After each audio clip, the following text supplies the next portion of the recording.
الرسالة اللي أنا عايز أوصلها لكم في الدقيقة دي، إن لو أنتم صايمين شيء طيب، بس الصيام لازم يغير فيكم. يعني إيه يغير فيكم؟ يعني لازم يعلمنا الأدب والاحترام. يعني أنا عاوز أطلع من رمضان وأنا مغير في شخصيتي للأحسن. مرة مغير في شخصيتي للأحسن يعني إيه يا ولاد؟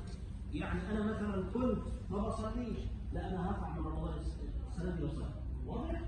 أنا كنت بعمل مشكلة مع شوية لساني للأسف التعبير طويل في الرد على أبويا وأمي، لا ما عادش يحصل.